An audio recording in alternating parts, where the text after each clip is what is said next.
dit au bout de 3 mois, il faut que minimum un de nous deux ait trouvé une mission.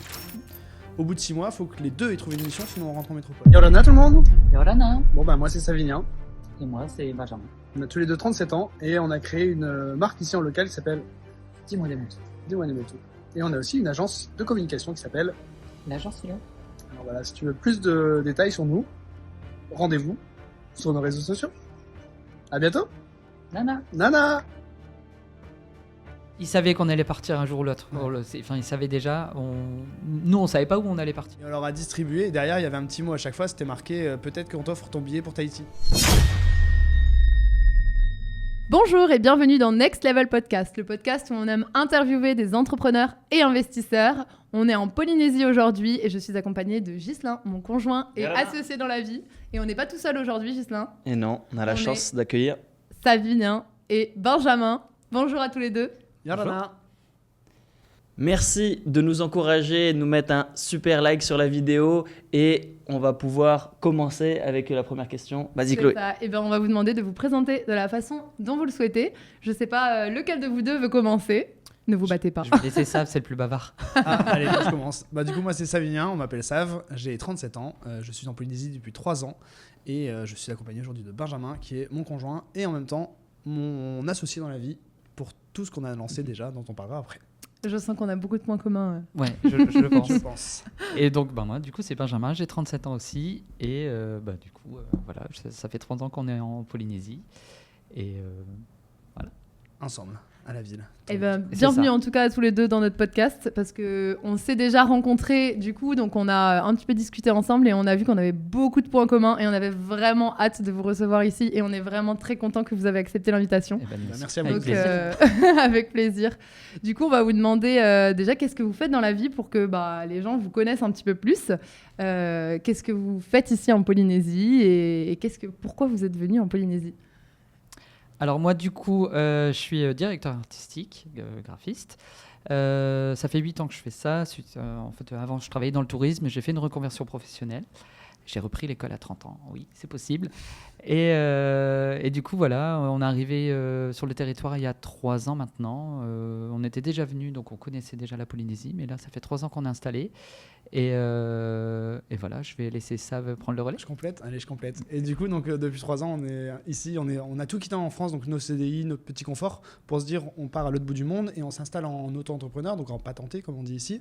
Donc on a fait ça pendant 2 ans et demi. Quasiment, où moi je gardais mes missions, donc moi je suis consultant en marketing digital, Benjamin graphiste, illustrateur, web designer, UX designer, enfin bref il y a une liste très longue de compétences.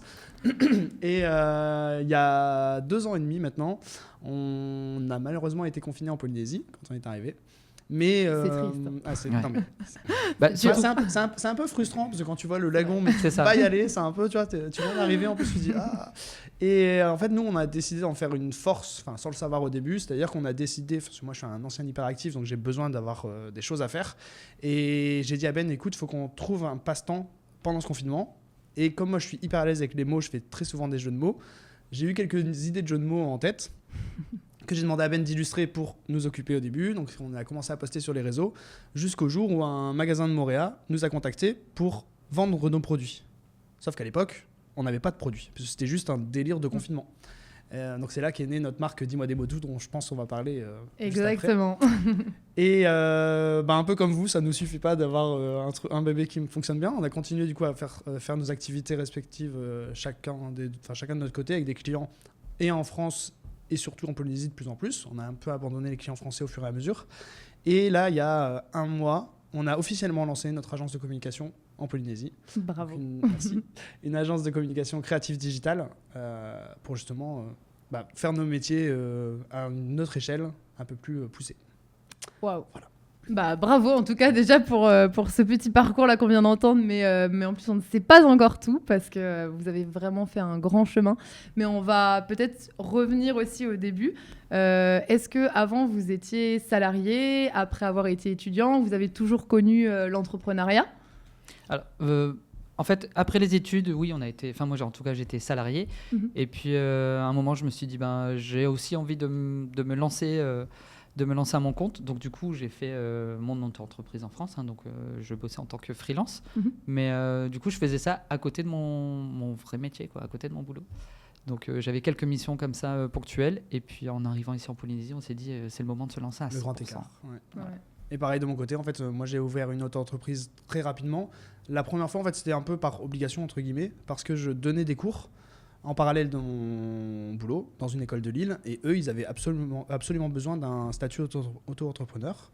Donc j'ai dû ouvrir mon auto-entreprise, mais c'est un truc moi, qui m'a toujours attiré. Moi, je suis un fonceur, on en parlera aussi après, je pense. Mais, moi, je réfléchis après. Je suis un bélier, donc je me lance et après je réfléchis. Mais en général, ça fonctionne bien, donc ça va. C'est vrai, ça marche très bien. J'ai un peu aussi cet état d'esprit de foncer. Mais c'est ce qui fait, je pense, aussi les entrepreneurs. C'est de pas trop se poser de questions, parce que si tu t'en poses trop, finalement, je pense que tu te lances jamais. Et tu es braqué par la peur. Et du coup, des fois, il faut se lancer. Et en fait, des problèmes, t'en auras tout le temps. Finalement, que tu sois salarié ou entrepreneur, tu vas en rencontrer. Donc autant que ce soit pour toi. Enfin, après, c'est notre vision. Non, mais tu vois, c'est hyper bien aussi d'avoir un conjoint qui te freine des fois, parce que sinon on pourrait se casser la figure très régulièrement. Alors il me suit dans tous mes délires, mais des fois il est en mode wow, doucement, tranquille.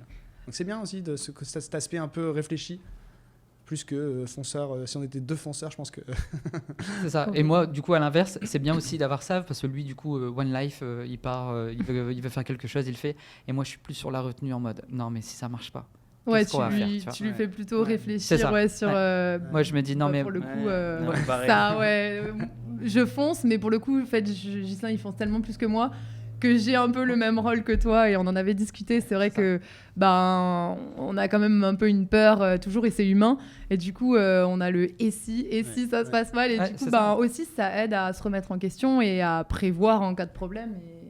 Et je pense que c'est pas mal, au contraire, c'est prévoir l'imprévu. Il faut laisser, je pense, la valise on sait jamais ou au cas où derrière, et se lancer. Moi, je suis un peu cheval fougueux, donc heureusement que Chloé essaye de tirer un peu les rênes, mais c'est pas évident. Et c'est vrai que j'ai 10 000 idées en tête, mais c'est comme ça qui fait notre force. Je pense que c'est la même chose pour vous. Pareil. C'est clair.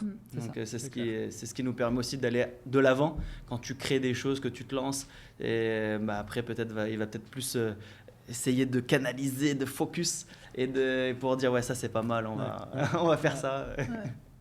Nickel. J'avais une question concernant, c'est une question pour tous les deux, par rapport à qu'est-ce que la valeur que vous a inculquée vos parents et que vous retenez aujourd'hui, que vous avez envie de partager.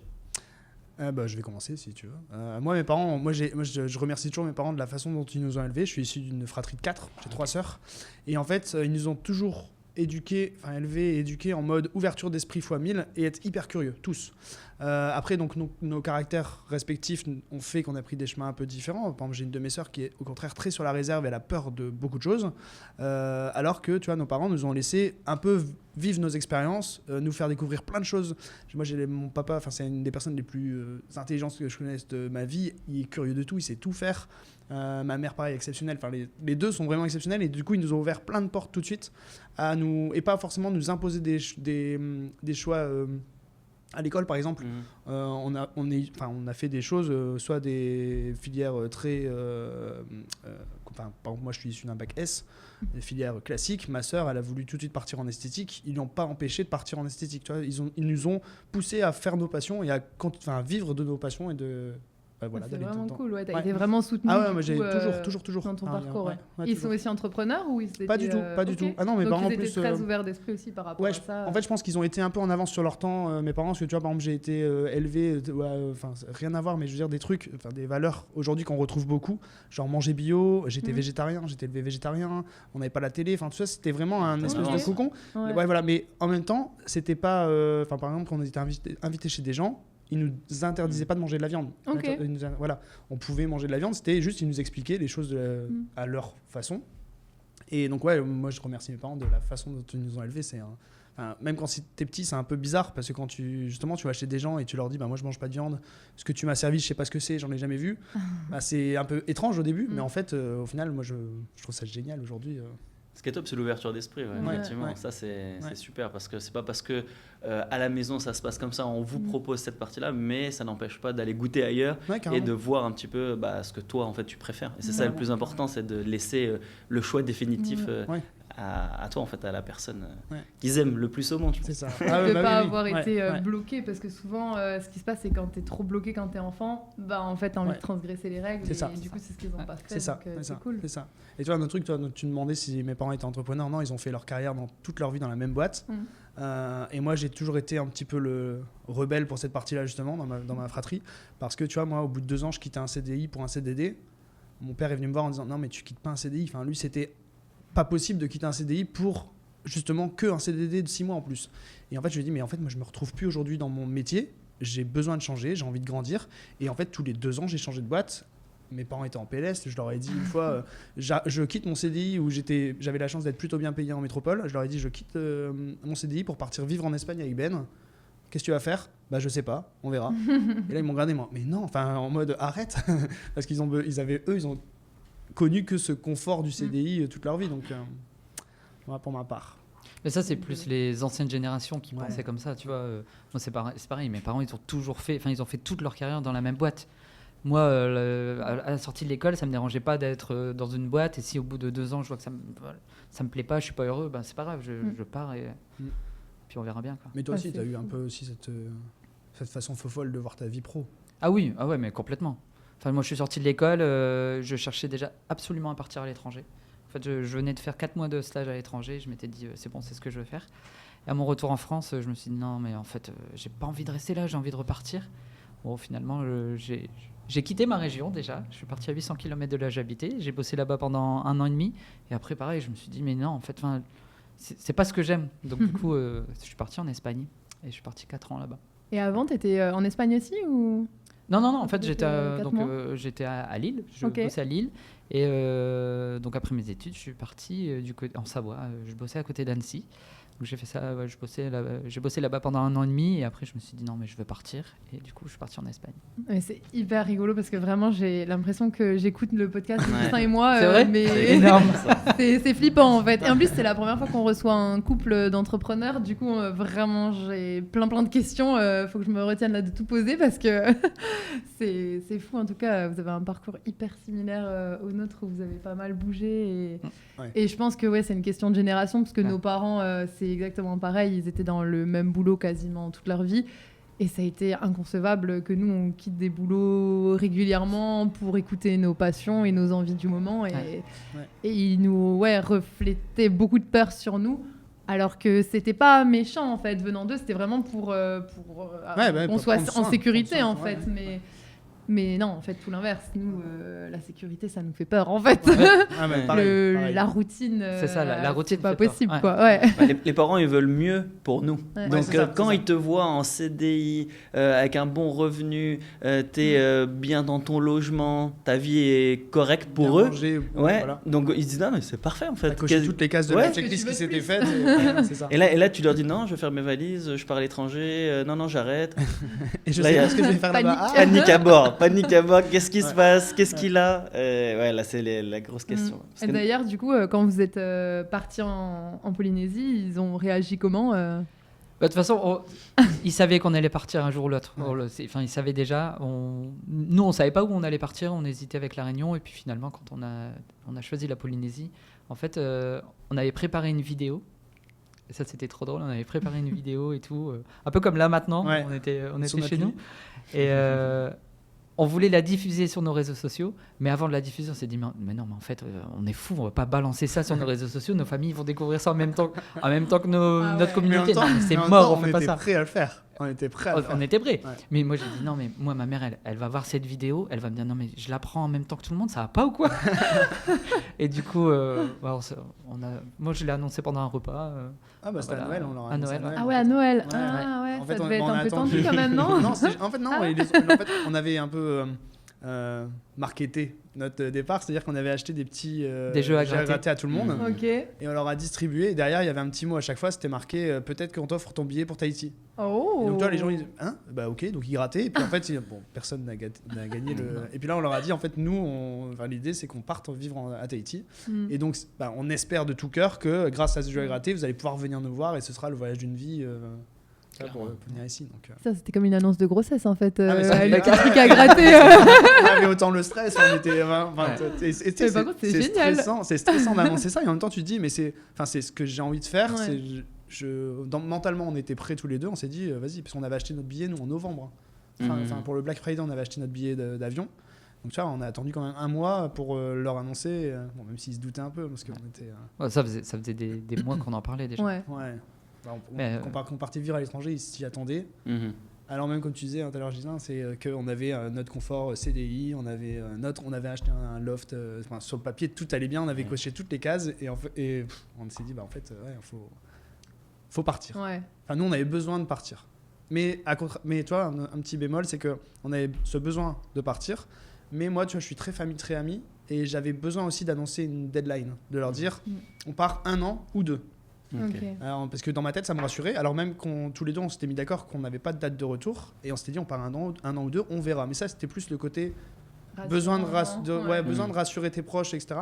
Et parce qu'au final ça fait 3 ans qu'on est là. n'êtes pas retourné en France depuis? Si, tous les ans on rentre en métropole, tous les ans, parce que moi je veux absolument voir mes parents. Ouais, parce que c'est dur quand même, on est à 22 heures d'avion, plus le jet lag. Voilà, puis toi, mes parents mon papa est une maladie chronique, donc forcément j'ai envie de le voir, parce que le voir en visio, j'ai besoin aussi de le prendre dans mes bras. Enfin, moi encore une fois, on a été élevé aussi en mode, on se fait des câlins, on se dit je t'aime, c'est pas bizarre. Lui un peu moins, lui il a été plus dans la retenue, retenue sentimentale, mais voilà, donc moi j'ai besoin de contact.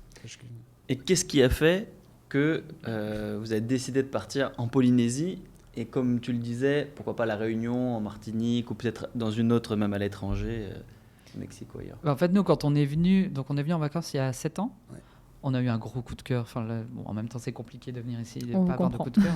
Voilà.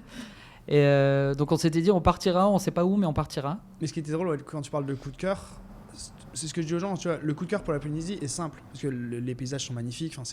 Après faut aimer parce que tu vois, j'ai mon meilleur pote qui habite à Montréal, lui il m'a dit moi les lagons ça me touche pas particulièrement, donc c'est vrai qu'il faut aimer.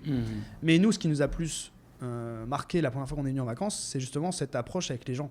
Ce côté tutoiement, ce côté hyper simple, y a pas que les gens te disent bonjour dans la rue. Alors encore nous, on est issus d'une région, on est tous les deux du Nord-Pas-de-Calais, donc on a encore un peu cette façon de faire avec les gens, c'est-à-dire qu'on reste un peu proche des gens. Mais en France aujourd'hui, tu dis bonjour à quelqu'un dans la rue, il te regarde en mode qu'est-ce que tu me veux. T'as juste dit bonjour, tu as même pas rien demandé. Donc c'est vrai que nous, on s'était dit waouh, c'est enfin un endroit où nous on se sent bien, on dit bonjour aux gens naturellement. En plus, moi j'ai toujours dit bonjour aux gens facilement. Et là, en fait, les gens ne me regardaient pas bizarre. Au contraire, c'était eux qui me faisaient signe de la main. Je me disais, waouh, génial, j'ai trouvé mon pays. Ah, c'est vrai, ça, c'est incroyable. Mais du coup, le choc est vraiment, je trouve, en tout cas pour moi, beaucoup plus rude quand maintenant on rentre en métropole. Franchement, c'est dur. Tu dis bonjour ou même tu dis bonjour et tu croises les gens dans la rue. Quand il y a du monde, tu souris. Soit ils tournent la tête, soit dans les grandes villes, moi ça a été compliqué le premier retour. Je me suis dit, mais les gens sont vraiment en mode robot, individualiste. Ils ont perdu ce côté humain. Ouais, en fait. Et franchement, ça m'a rendu très très triste. Je me souviens que la première fois que j'étais rentrée, j'ai jamais été aussi déprimée de toute ma vie. Je pensais pas pouvoir l'être comme ça un jour, on va dire juste pour ça, mais quand t'as connu le confort de vie d'ici, clairement, et la chance, la qualité de vie. C'est incroyable quoi. Et puis il y a aussi l'ouverture d'esprit ici. Enfin, tu vois, nous on est un couple gay. Tu te dis en métropole, il y a des endroits où clairement tu as peur de te balader à côté de ton mec parce que tu dis à tout moment tu vas te prendre une remarque ou quoi que ce soit. Ici, mais en fait, tu vis ta vie et c'est tout, tu fais ce que tu veux. Tu vas pas te faire juger. Ils sont ouverts. En fait, c'est ça la grosse différence, c'est ça. C'est l'ouverture et le fait que en fait. Comme tu dis, les gens s'en foutent. C'est-à-dire que tu t'as beau être même millionnaire, tu te promènes avec tu te sors dans la rue avec un t-shirt troué, des savates différentes, il y a personne qui te regarde et personne va te faire de remarques. On va pas dire attends, t'as un standing donc tu dois rentrer dans cette case. Il y a pas de case. Les cases sont un peu effacées, un peu éclatées ici. Bah même si tu veux bien t'habiller, bah Ouais, c'est voilà. pareil, tu t'habilles Oui. en fait comme tu le C'est souhaites. ça. Et y a moi personne qui j'ai te plus réflexion. ce regard, tu sais, que quand t'es une femme seule qui marche dans la rue en France, Ouais. moi c'était terrible, je supportais plus ce regard malaisant et Insistant, malsain ouais. que là on me sourit, hey, Yolanda madame, enfin c'est hyper friendly quoi. C'est ça. Enfin, ça a rien à voir, vraiment. Voilà pourquoi on a choisi la Polynésie, pour répondre à ta question. On est parti dans tous les sens, mais tu vois, Bah en vrai on sait très bien pourquoi, mais je pense que c'était plus pour les gens qui nous c'est toujours écoutent. bien de le remettre.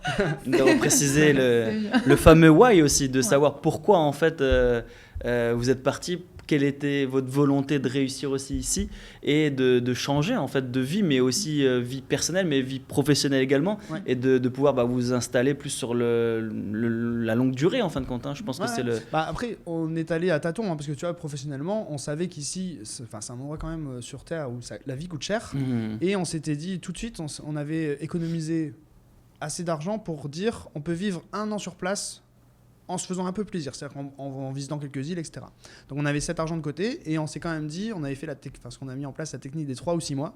On s'était dit, au bout de 3 mois, il faut que minimum un de nous deux ait trouvé une mission. Au bout de 6 mois, il faut que les deux aient trouvé une mission, sinon on rentre en métropole. Donc c'est-à-dire qu'on était intransigeant en disant, si au bout de 3 mois, il n'y en a pas un des deux qui bosse, on veut pas non plus gaspiller tout l'argent qu'on a mis de côté en une fois, même si on se serait fait plaisir. Hein. Clairement, si au bout des 3 mois on avait dû rentrer en métropole, on aurait dépensé quasiment toute la somme pour partir dans toutes les îles et ensuite revenir en métropole pour se remettre dans cette routine métro boulot dodo. Donc Ouais, vous êtes fixé quand même des objectifs. Ouais. De toute façon, t'es obligé T'es quand obligé, tu pars c'est- aussi voilà, loin c'est et ça. que Ouais, c'est ça. tu tu mets. fais le foufou, mais pas trop. Tu vois, Ouais, non mais c'est important, ça, hein, ouais. c'est l'entrepreneuriat aussi, c'est Ouais. ok tu te jettes dans le vide, mais pas sans rien non plus quoi. Ouais, Il faut un petit parachute de sécurité Ouais. au cas où, et c'est vrai que on a fait exactement la Mhm. même stratégie. Ça qui est marrant aussi, c'est que on avait aussi mis de côté et on a dit on le touche pas. Pour Mhm. nous, on vient d'arriver ici, on crée de la valeur ici, on va essayer de trouver des revenus, et puis après par la suite, si jamais on n'y arrive pas, on aura toujours cette opportunité là. Ouais. Mais tu as tout à fait Ouais, et puis la bonne c'est- vision, je pense, c'est pour hyper les gens qui important. arrivent. Même quand tu veux te lancer dans l'entrepreneuriat, c'est bien, c'est beau, ça peut être génial, mais tu peux aussi te ramasser, hein, Ouais, tout le toi, monde bien réussit sûr, pas. bien sûr, Et bien sûr. du coup, nous, on avait fait le choix où moi, j'avais quand même pris un emploi, en fait, et toi, Ouais. tu commençais à lancer la boîte en même temps. Et voilà, on était obligés financièrement, clairement, faut le dire aussi. Tu te lances pas comme ça, à moins que, il y en a qui ont la chance aussi d'avoir plus de revenus de côté, Ouais. et tant mieux, et c'est cool pour eux, mais c'est pas le cas de tout le monde, et c'est bien de le dire aussi. De toute façon, moi je dis tous ceux qui veulent venir s'installer ici et réussir professionnellement, je leur donne 2 conseils. Le premier, c'est d'avoir toujours minimum de quoi payer un billet d'avion.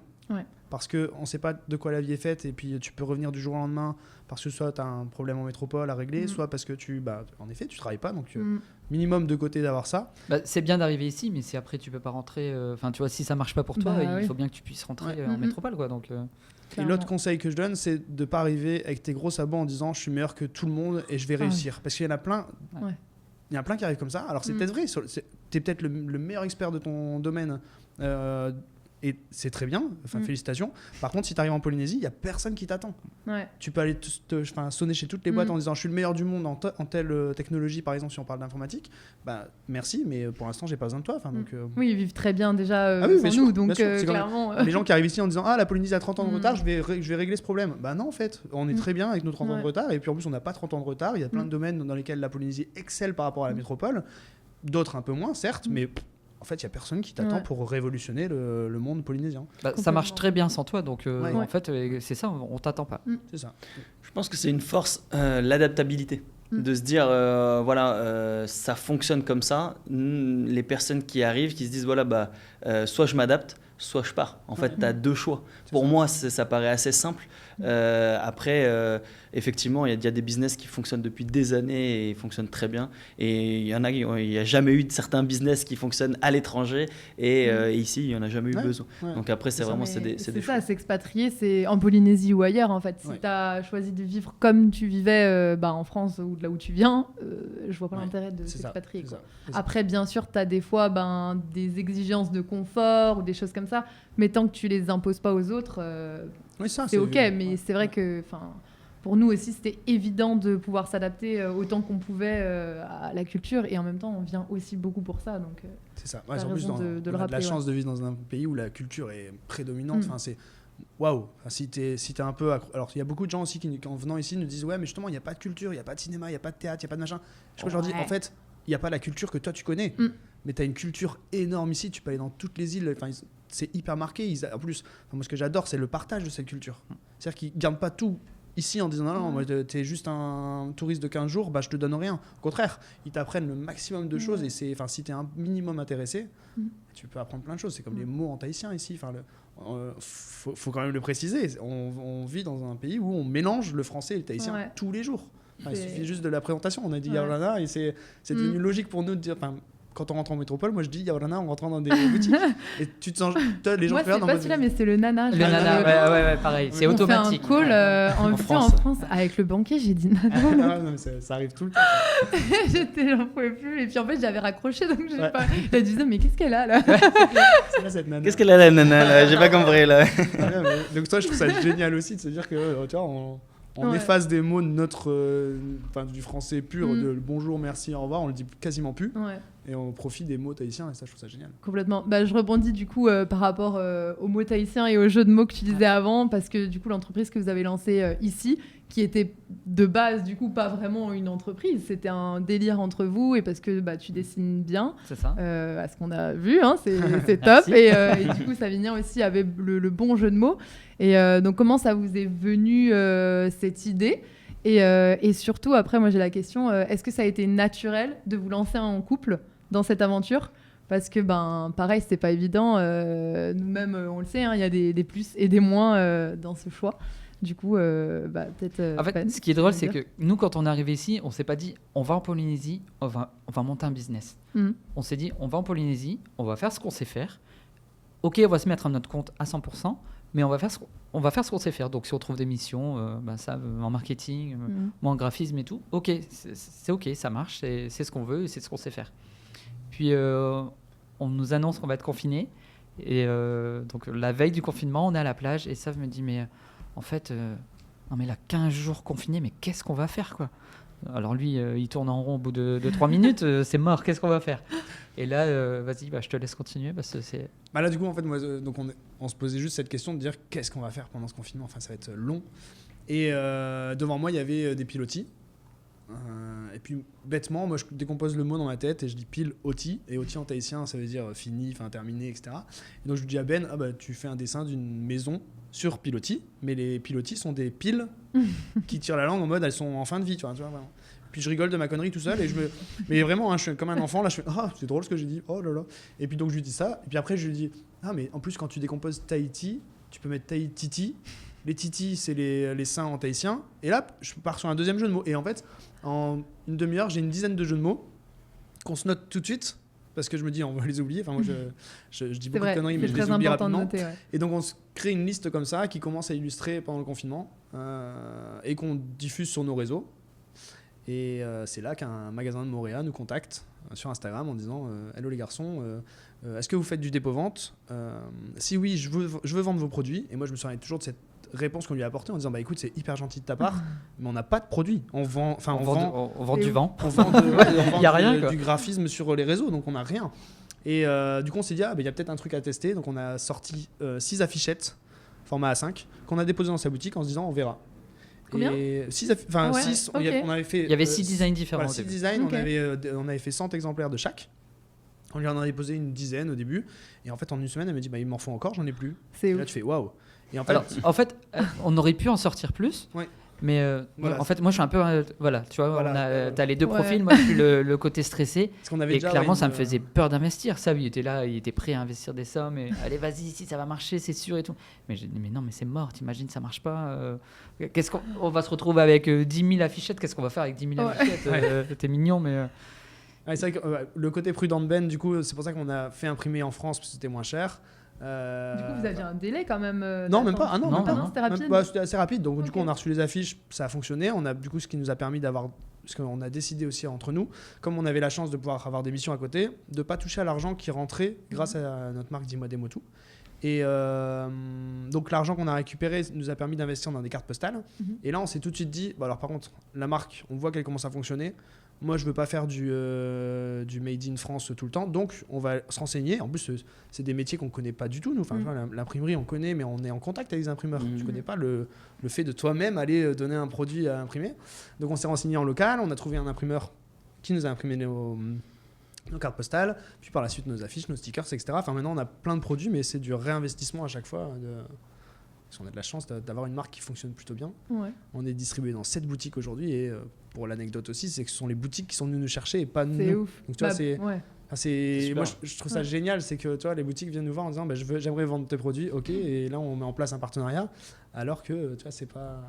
Alors après, c'est ouf, et en même temps, c'est pas non plus par hasard. C'est déjà, vous avez beaucoup de talent, c'est pas pour vous mousser, hein, mais vraiment, vous avez beaucoup de talent, c'est très beau.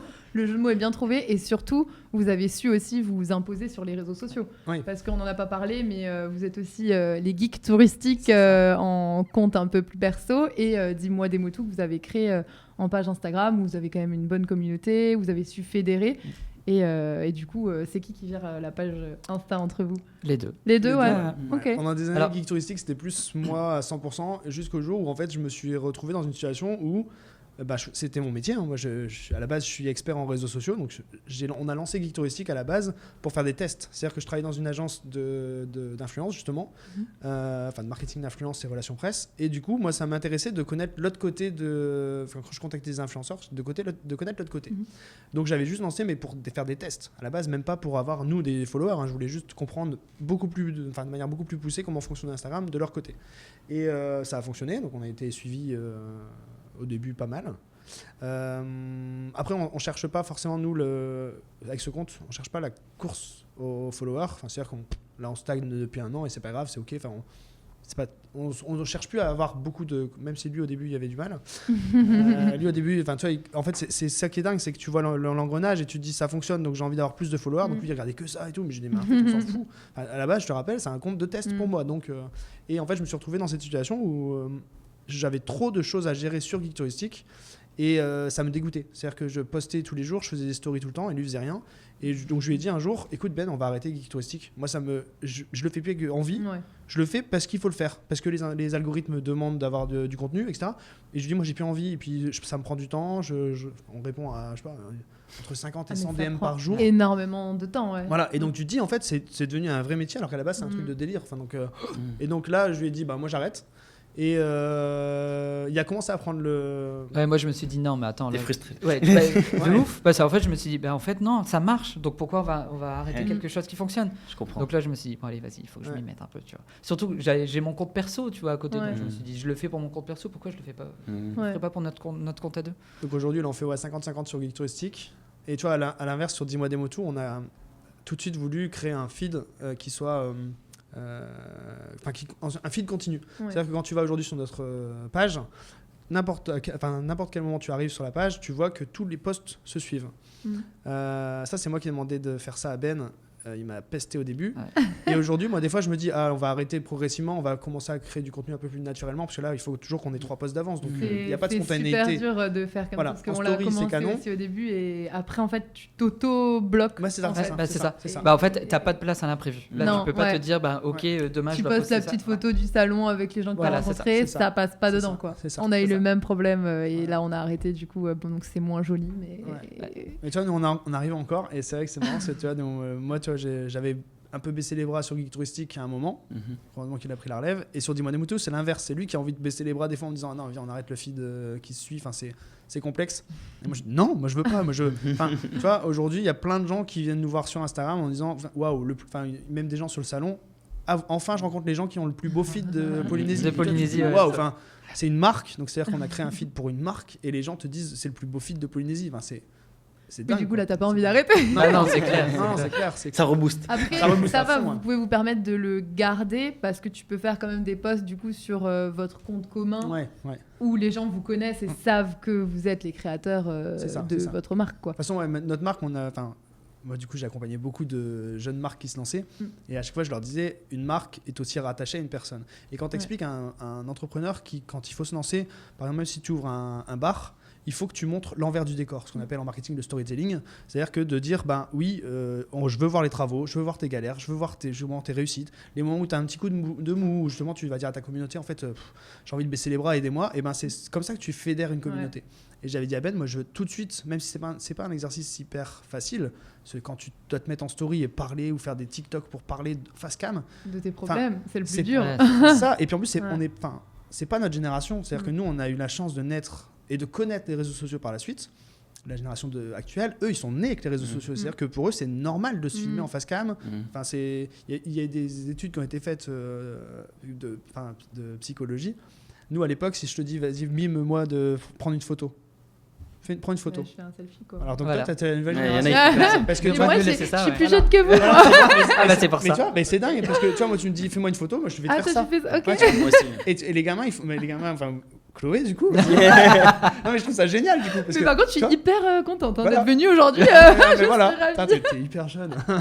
On vient de prendre un coup de vieux, nous, dans la tronche. Mais non, mais ouais, et c'est juste dingue ce Parce que changement je fais ça 10 complet. fois par jour. Ouais, voilà. Non, mais oui, c'est clair. Non, mais c'est marrant, Ouais. du coup, de voir ça. Moi, j'avais une question Ouais. sur est-ce que vous pouvez nous partager un conseil sur du coup les réseaux sociaux? Qu'est-ce qui va faire la différence entre vos comptes, les autres comptes pour cartonner, pour se lancer? Pour ceux qui nous regardent, partager un conseil, une astuce. Bah, moi, j'en ai un simple. Tu diras peut-être le tien après. Moi, ce que je dis toujours aux gens, c'est pourquoi tu suis un influenceur aujourd'hui? Parce que l'influenceur te fait entrer dans sa vie. Bah, quand tu es une marque, fais entrer les gens dans ta vie. Donc, poste du contenu avec toi, oui, en effet, montre-toi, et ça marchera, parce que tu suis un influenceur parce qu'il te montre sa vie, parce que des fois, tu regardes des stories d'influenceurs, c'est nul. En vrai, quand tu réfléchis, c'est nul. Tu te dis, je suis en train de faire à manger, je fais des pâtes. Waouh. Enfin, ça, ce serait le texte. Et en final, tu regardes bêtement la story, et tu regardes jusqu'au bout, parce que le mec, tu as l'impression de le connaître, de faire partie de sa vie. Donc, moi, je dirais ça comme conseil.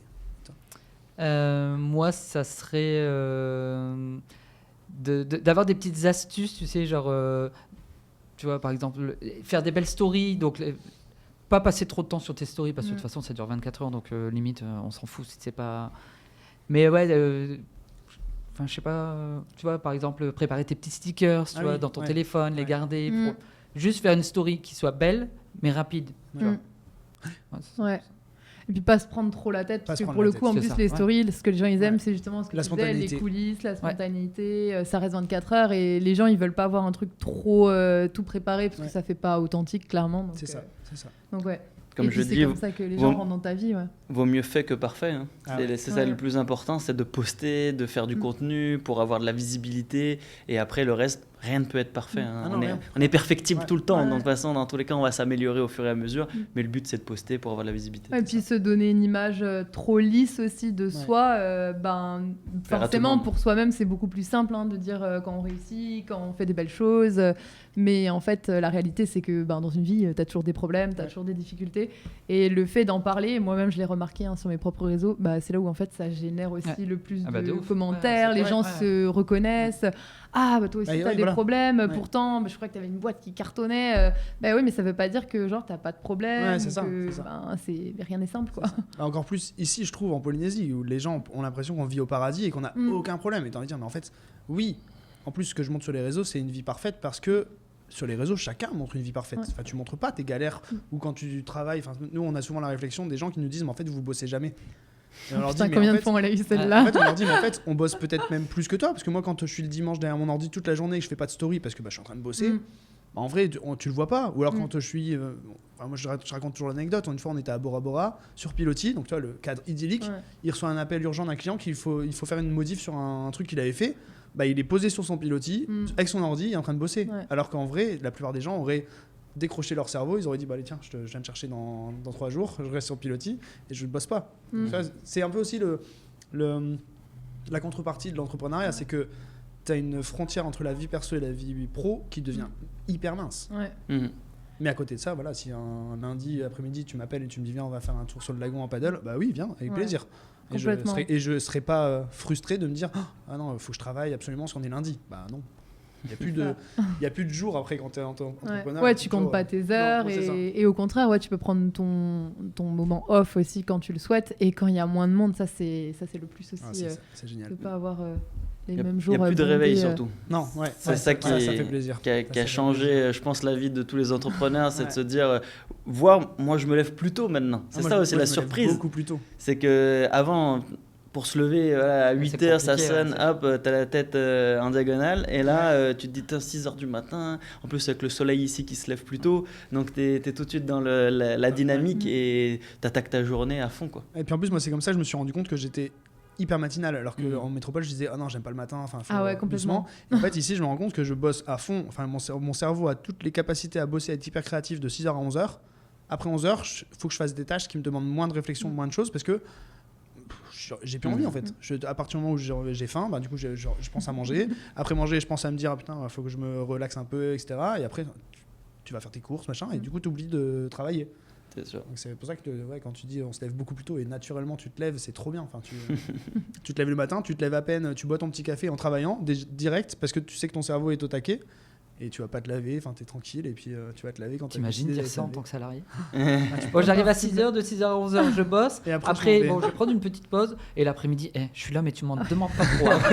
Mais en même temps ça se passe comme ça. J'ai un pote qui m'appelle, je vais à la plage. En même temps ça se passe tellement comme ça dans la vraie vie, c'est-à-dire que dans la vraie vie on te demande d'être derrière ton bureau de 9h à 18h mais t'es pas productif de 9h à 18h. Mais même si tu fais rien, mais faut que tu sois là. Mais faut que tu sois là, la réflexion de tu prends ton après-midi, moi je l'ai eu 1000 fois dans ma carrière et à chaque fois je disais mais non en fait moi j'ai une vie à côté du boulot, enfin excuse-moi mais je suis arrivé ce matin à 8h au lieu de 9h, tu m'as pas fait une réflexion en disant t'arrives déjà ? Non, tu m'as rien dit. Donc laisse-moi arriver tôt et à 18h parce que tu demandes qu'à 18h j'éteigne mon ordi, 18h pile j'éteins mon ordi. Mais parce que ça fait 1 heure que je suis plus productif et que je sers à rien en fait. J'attends juste que le temps passe et ça, mais quel bonheur justement d'être. Et en plus, perso, moi quand j'étais salarié, en vrai, j'étais productive genre 2-3 heures à mes employeurs, mais après, c'était la glande, quoi.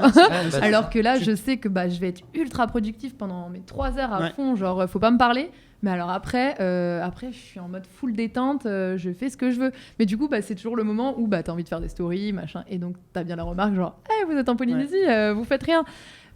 C'est plus compliqué que ça, mais tu peux pas comprendre, ou c'est compliqué. Et c'est vrai que, comme tu dis, quand t'es à l'ordi, des fois, on essaye d'y penser, genre à se filmer un petit peu aussi pour montrer ce côté.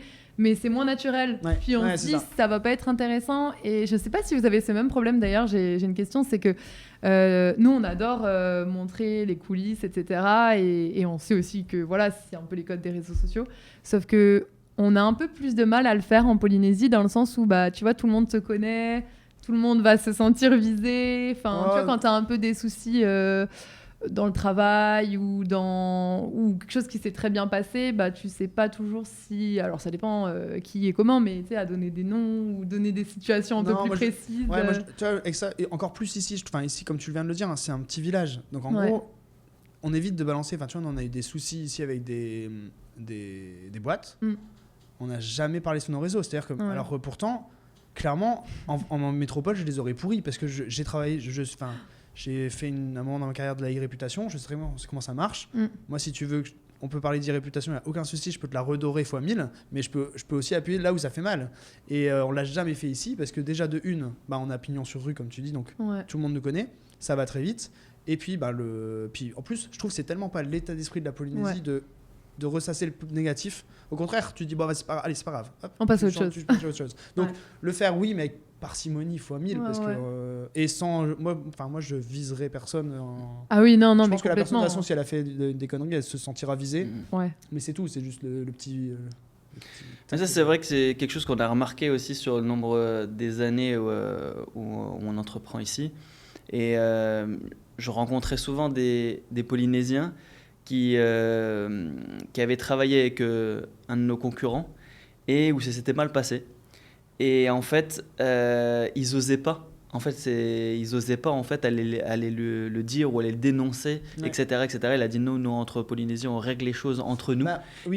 C'est quand même drôle de voir qu'aujourd'hui en Polynésie, tu as un groupe Facebook qui s'appelle Escroc du mois.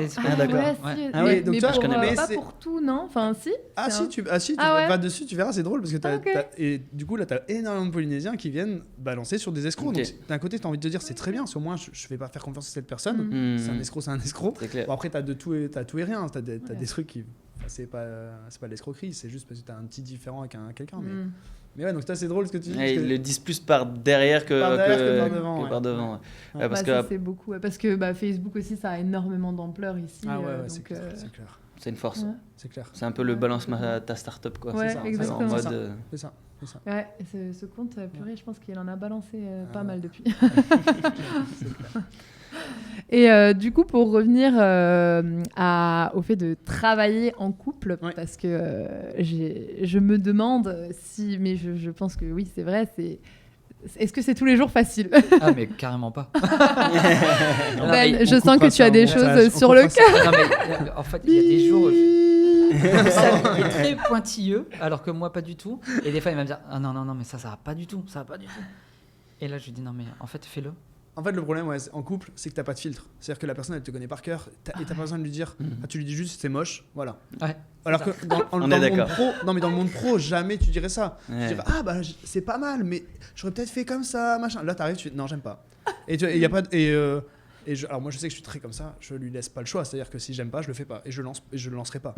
Il y a des posts des fois qui viennent apparaître sur les réseaux et je leur dis non, je le fais pas. Hop, on change. Et à chaque fois, mais lui aussi, hein, attention, des fois il me dit des trucs, waouh, il me fait des petits tacs. Mais t'as vraiment dit le truc, je te jure, je l'aurais pas dit aussi bien. C'est vrai qu'on n'a pas de filtre, et c'est hyper dur. Parce que Gislain, c'est pareil, je fais des fois des visuels, il me dit non, mais c'est dégueulasse, on voit pas le message. T'as pas le filtre. Et en fait, je le prends hyper personnellement, je sais pas si pour toi c'est pareil. Ah bah si, mais des fois, du coup, je me dis, allez, vas-y, je laisse le truc, je reviens dans 10 minutes, et puis, ok, je rebosserai dessus, mais pas tout de suite. Laisse-moi 10 minutes.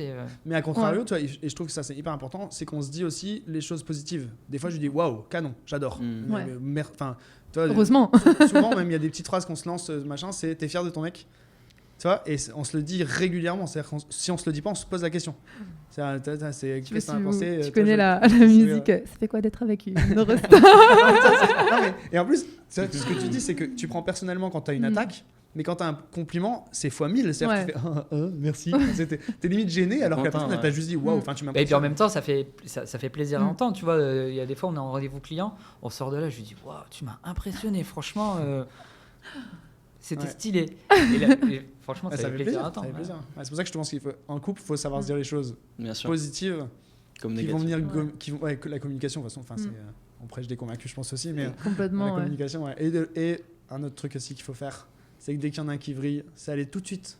Même si t'as une fierté, parce que l'ego, t'as envie de te dire mais j'ai rien fait, j'ai pas moi qui vais revenir, et tout de suite aller faire un petit bisou ou quoi pour apaiser les tensions, parce que comme tu travailles ensemble H24, dès qu'il y a une petite tension, tu te rends compte que tu fais plus rien. Enfin, tu vois, nous ça nous est arrivé de nous prendre la tête, et tu peux être sûr que sur Geek Touristique il y a aucune story. C'est-à-dire que tous les deux on est en mode bah oui.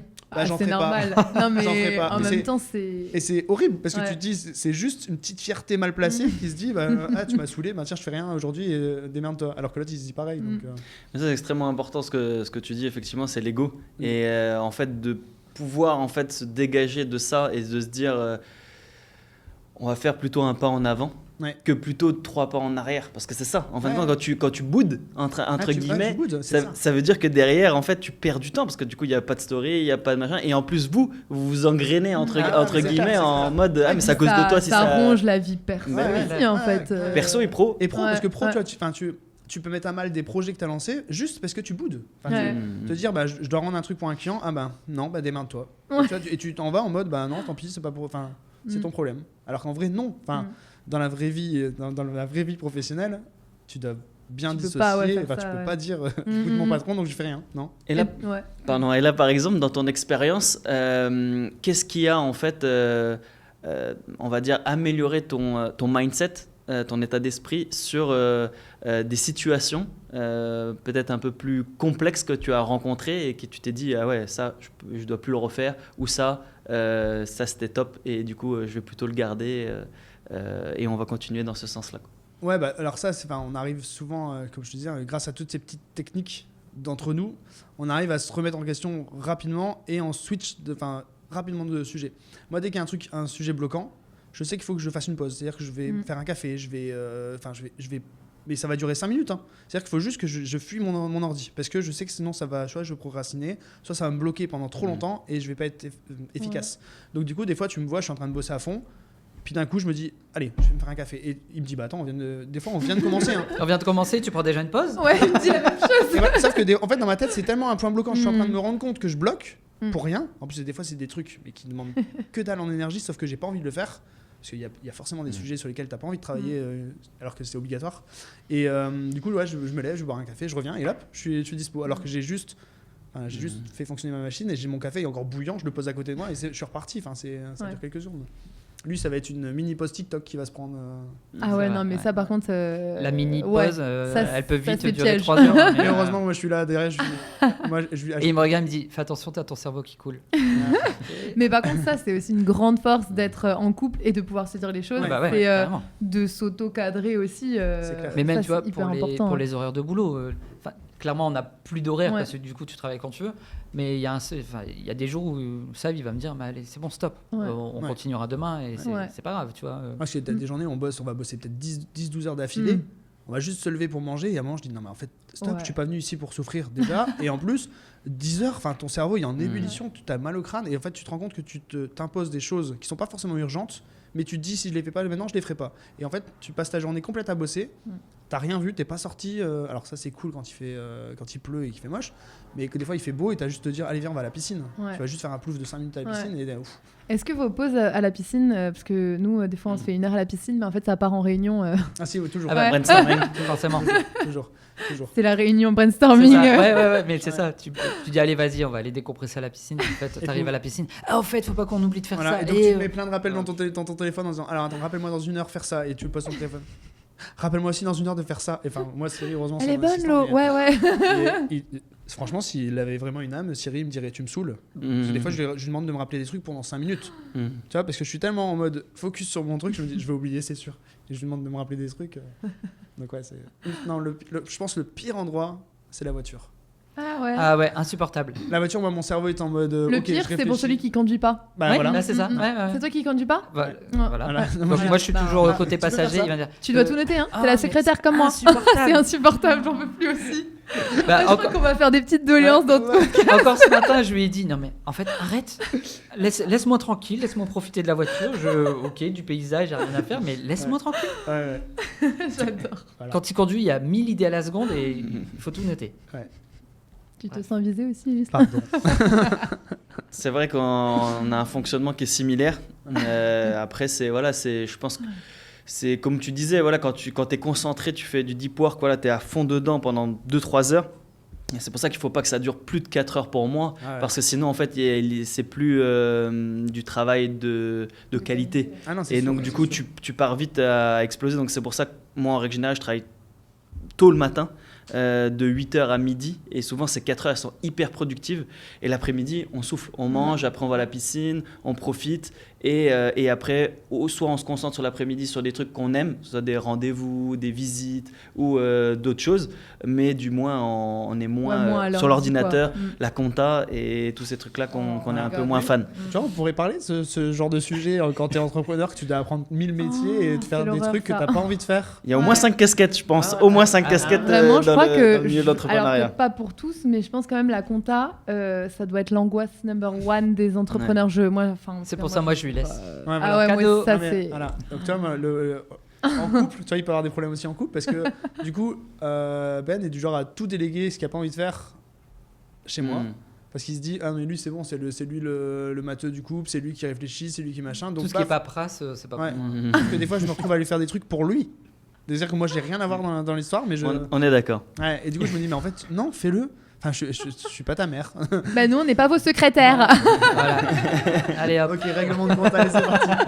Ah, mais je pense qu'il y a deux cerveaux, un cerveau plus pragmatique Ouais. et un cerveau plus émotionnel. C'est ça. Et donc du coup, on s'adapte. Mais c'est aussi ce qui fait notre force. C'est ce qui fait notre force, parce que tu vois, aujourd'hui, on se retrouve avec. Enfin, on est deux couples entrepreneurs, on a la même façon de fonctionner et bizarrement beaucoup de coïncidents, enfin, De points de points communs. communs. Point commun, Et clairement. je pense que c'est justement parce qu'on s'est bien trouvé en couple. C'est clair. Ouais, complètement. Mais je pense que quand un couple est fort, il peut, enfin je pense en tout cas, il peut se lancer en entrepreneuriat en couple parce Ouais. que c'est quand même un peu un mix de vie perso et privée, tu vois. Enfin, Complètement, dans la vie complètement. perso, tu dois aussi te remettre en question et dans la vie pro aussi, quoi. Donc, Mais il faut. Enfin, j'ajouterais juste un truc à ce que tu dis, Chloé, c'est que se lancer en couple, oui, mais tout de suite se dire les choses Ouais. et se dire, Mm. si un jour ça casse entre nous, qu'est-ce qu'on fait? Est-ce Ouais. que, et ça, faut en parler. Enfin, tu vois, nous, on est hyper à l'aise avec le sujet. Et je lui dis, si un jour on doit se séparer, comment on fait pour Dis-moi des mots tout? Comment on fait pour Geek Touristique? Comment on fait pour notre agence maintenant qu'on vient de lancer? Enfin, on a tout mis les choses au clair pour se dire, soit on continue à bosser, soit on arrête. Parce que dans tous les cas, tu peux pas tu vas faire semblant d'à peu près être...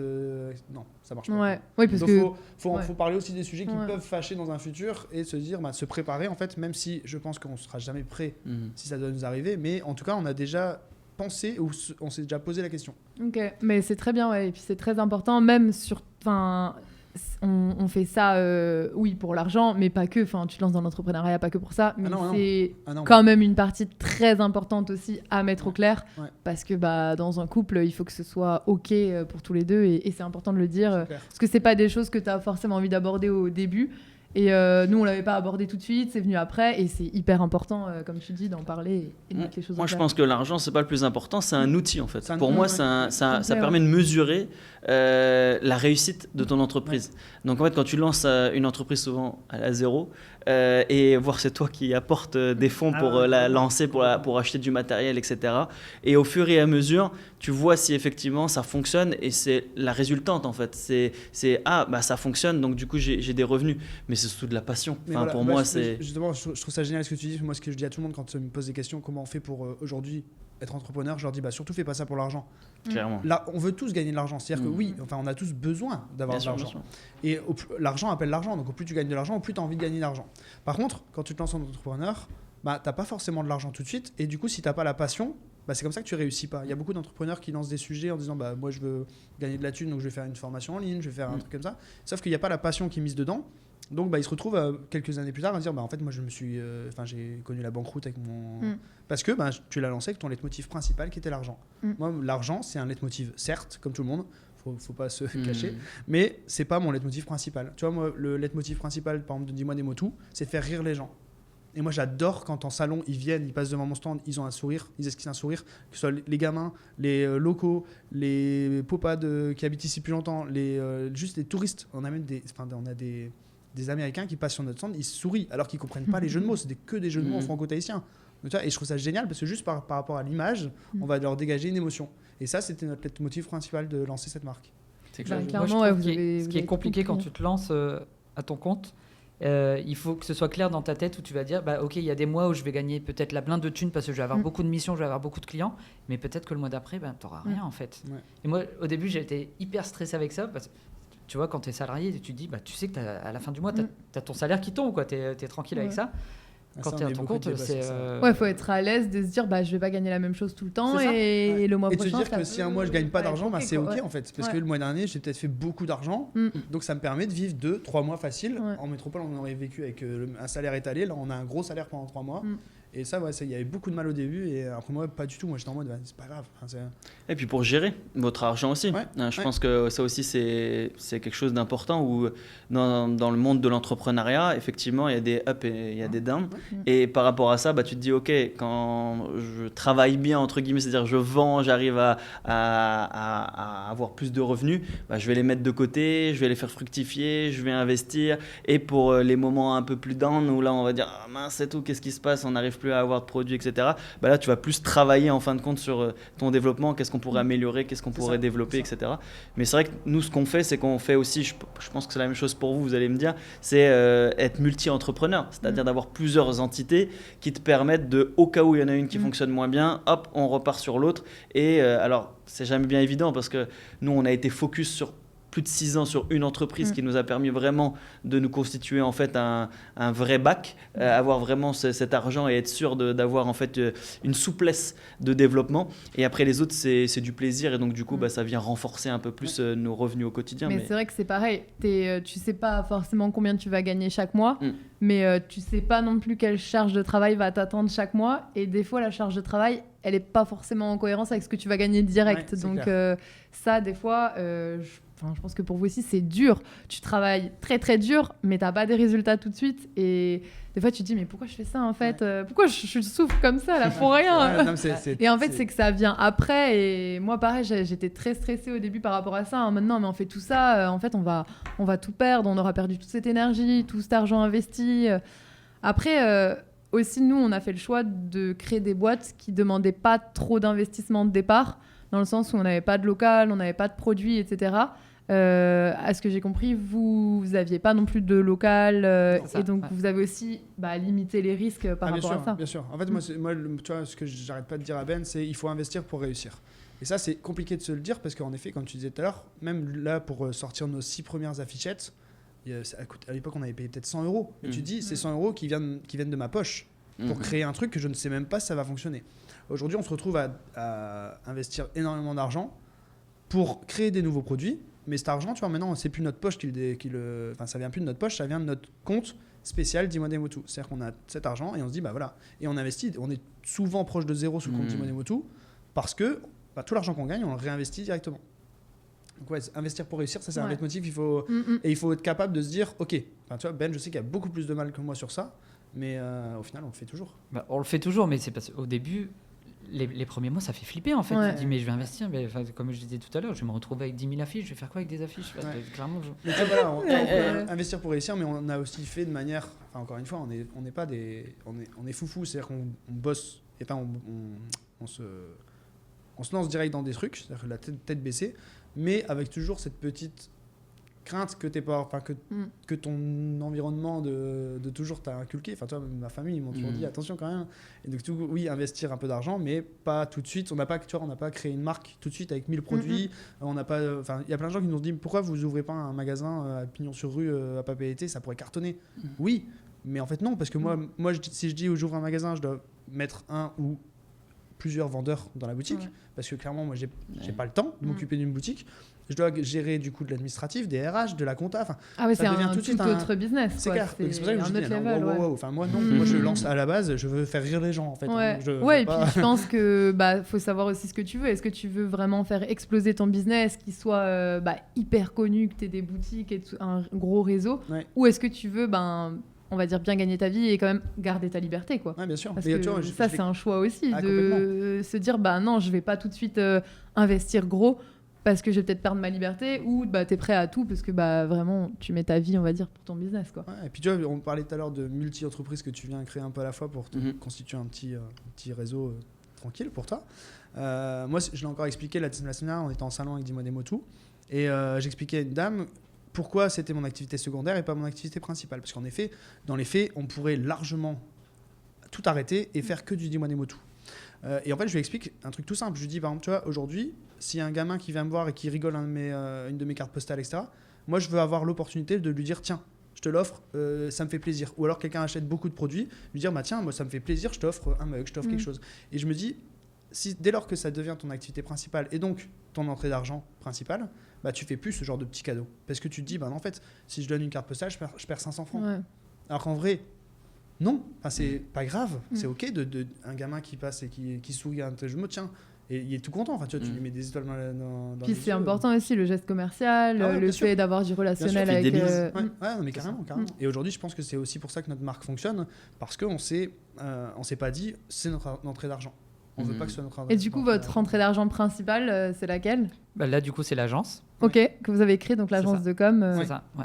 Donc, est-ce que tu peux nous en parler pour l'introduire Donc du coup, on a lancé ça il y a un mois maintenant. C'est une agence de com créative digitale. Donc, on est spécialisé dans le digital. Après, on n'est pas fermé. On n'est pas fermé au reste. Hein. Donc, si un client nous demande du print, on va savoir le faire. Donc du coup, qu'est-ce qu'on fait ? On fait de la gestion des réseaux sociaux. En gros, c'est nos deux métiers. En fait, si tu veux, nous, depuis qu'on est arrivé ici en Polynésie, je vends toujours Ben et moi nos métiers en disant on est une mini-agence de com à deux. Oui. Parce qu'on est hyper complémentaires. On est hyper complémentaires, on est capable de produire beaucoup de choses, tant sur le digital que sur le print, dont tu parlais juste avant. Et ça fait 3 ans qu'on entend, mais pourquoi vous n'ouvrez pas votre boîte ? Pourquoi vous n'ouvrez pas votre boîte ? Et en fait, ça fait 3 ans qu'on leur dit, mais en fait... Non, c'est OK, moi je veux pas ouvrir de boîte. Enfin, on avait eu un délire une fois, on était à Rangui avec d'autres patentés. Et en fait, on s'est rendu compte que on était 5 et nos 5 compétences permettaient d'ouvrir une vraie agence de com, mais qui envoie du lourd. Tu vois, vraiment le truc, on avait des développeurs, on avait un chef de projet, on avait de tout quoi. On avait vraiment tout pour ouvrir une vraie agence de com. Et là, on a commencé à partir en délire en disant vas-y, on va lui trouver un nom à cette agence, on va lui trouver une baseline, on va lui trouver un logo. Et on est parti, mais sur une excursion, on a décidé d'avoir plein de sujets. Et c'était resté au stade c'est un délire entre potes. Sauf que là, en décembre, Ben et moi, on est partis en vacances et on a perdu quelques clients parce que des fins de mission, parce que en fait, tu es toujours obligé de te... Oui, parce qu'à côté, vous faisiez quand même du bien sûr, contenu notre du coup, pour activité des principale, clients. en fait, on faisait déjà de la com pour nos clients. On faisait En Polynésie, en du Polynésie, coup, ouais, ok. en Polynésie.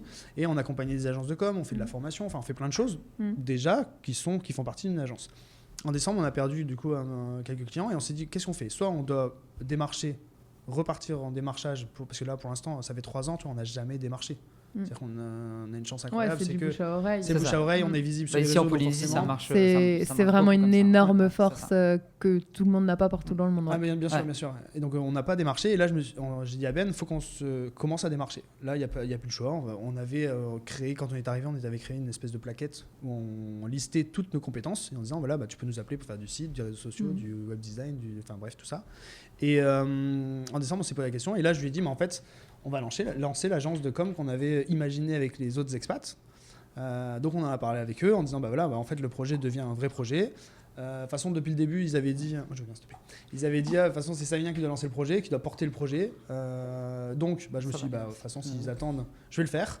Et on s'était posé la question, est-ce qu'on s'associe tout de suite ? Donc c'est-à-dire qu'on crée l'agence qu'on avait imaginée ensemble. Puis en discutant avec des personnes proches dans notre cercle, qui sont dans la comptabilité, qui sont dans tout ça, ils m'ont dit non, en fait, là, c'est toi qui lances l'agence et tu recrutes au fur et à mesure des patentés ou de recrutement classique. Quitte à donner des départs au fur et à mesure, mais en tout cas, fais pas le foufou, ça peut ne pas marcher. Je dis, de toute façon, tu as raison. Et donc, on a officiellement, après moult péripéties administratives, ça reste compliqué d'ouvrir une SARL quand même. Enfin, ça demande beaucoup de temps de cerveau et de choses que tu ne fais jamais dans ta vie. Enfin, clairement. Puis l'administratif, quoi. Courir à droite à gauche pour avoir un papier qui, au final, te dit, non, en fait, il manque tel papier. Puis ça fait que du ping-pong. C'est des nouvelles ouvertures de compte bancaire aussi. Tout ça, toutes les démarches que tu dois faire, sur lesquelles moi, même si c'est moi qui fais tout dans le couple, l'administratif, j'aime pas ça. Je déteste l'administratif. En même temps, qui aime celui qui aime, faut le dire parce qu'il faut qu'il nous aide. C'est clair. Il est un peu spécial, celui qui aime ça. Non, ne juge pas, il pourrait nous aider. Et donc du coup, on a officiellement lancé notre SARL, donc l'agence New, qui en effet, on voulait pas attaquer en frontal les agences de com parce que, encore une fois, pour reprendre ce que je disais tout à l'heure, personne ne nous attend en Polynésie, même si on a la chance d'avoir un peu de visibilité ici aujourd'hui. On veut pas arriver en concurrent direct en disant on est les meilleurs que vous, donc on va faire mieux que vous. Non, vous proposez autre chose. On va proposer un autre service. C'est pour ça qu'on s'est axé plus sur la créative digitale. Parce qu'aujourd'hui, je trouve qu'en Polynésie, il y a plus ce côté créatif des agences, d'avoir des vrais OP de lancement, de produits, du street marketing, du marketing d'influence, il y a du marketing d'influence. Non, mais... Attention, on va pas s'entendre. Après, le marketing d'influence ici, c'est un peu spécial parce qu'on n'a pas beaucoup de personnes qui vivent ici, donc on n'a pas d'influenceurs qui peuvent te dire moi j'ai un influenceur food, j'ai un influenceur machin, donc c'est compliqué à faire. Mais tu vois, il y a tous ces aspects du marketing qu'on peut lancer facilement. Alors, tu vois, si on parle de ta boîte aussi, de Tahiti Influence, clairement, moi je pense qu'on peut être complémentaires et pas du tout concurrents. Complètement. Après, nous, on a aussi eu des concurrents et après, en fait, nous, on n'est pas du tout anti-concurrence. Et au contraire, en fait, ça permet de proposer d'autres choses, de aussi toi-même t'améliorer. Et de te remettre en question, de te dire, de complètement. te surpasser. Enfin, moi, c'est ce que j'ai dit. On a une amie qui travaille dans une agence de com et je lui ai dit, en fait, moi, je veux que tu te mettes sur les mêmes dossiers que moi. Parce qu'en fait, si je gagne un dossier, je veux que ce soit parce que je l'ai gagné, parce que le client m'a choisi, in fine, parce que peut-être j'ai proposé un truc meilleur que toi. Parce que si tu me dis, non, je te le laisse, je vais pas dessus, moi, je vais faire le minimum vital. Le client va peut-être me dire, oui, ok, mais en fait, je me serais pas dépassé. Et moi, ce côté créatif, j'en ai besoin. On est deux cerveaux hyper créatifs. Ouais. On a besoin de pousser toujours les limites. Et donc, c'est pour ça qu'on a lancé du coup cette agence. Top. Qui on espère. Bravo en tout cas. Et du coup, vous l'avez lancé que tous les deux, c'est ça ? Que tous les deux. Donc on est co-gérants, on est associés encore une fois dans cette aventure. Et l'idée, c'est de... Félicitations en tout cas, parce que c'est cool. Et en même temps, tu vois, ça, comme nous, ça nous paraît complètement naturel d'avoir plusieurs boîtes, dans le sens où si tu arrives à les gérer, même si c'est pas tous les jours facile, pour nous, ça a été naturel. Et c'est vrai que des fois, d'un point de vue extérieur, les gens ils se disent mais ils font tout, du coup, ils font rien. Ouais. Alors que tu peux être très bon là-dedans. D'ailleurs, j'ai suivi une fille sur les réseaux, Solène Fake, je crois, qui parle du multipotentiel des entrepreneurs et qui dit que c'est pas mauvais en fait d'être bon dans plein de trucs. En fait, je pense que tous les entrepreneurs touchent à tout, quoi. Et c'est ça. C'est en fait, je pense que c'est juste parce que notre éducation, en règle générale, nous a dit c'est pas possible d'être bon en tout. Ouais. Tu vois, moi, je donne des formations en parallèle, du coup, et le premier cours que je donne à mes étudiants, je leur dis je vais vous former cette année dans le marketing digital, je vais vous former pour être bon en tout, expert en rien. Et à chaque fois, ils rigolent, ils me disent bah non, mais c'est dommage parce que moi je veux être expert en marketing digital. Je leur dis mais en fait, en vrai, tu vas avoir une spécialisation qui va se faire naturellement, mais il y a tellement de métiers qui existent aujourd'hui dans le marketing digital que tu peux pas être expert. Tu peux pas être expert en site internet et en graphisme et puis, en réseaux quand sociaux. tu es expert, tu peux être aussi bloqué, tu vois, dans une case c'est ça. et pas forcément être flexible sur les demandes clients et t'adapter. Et du coup, je suis complètement d'accord avec toi.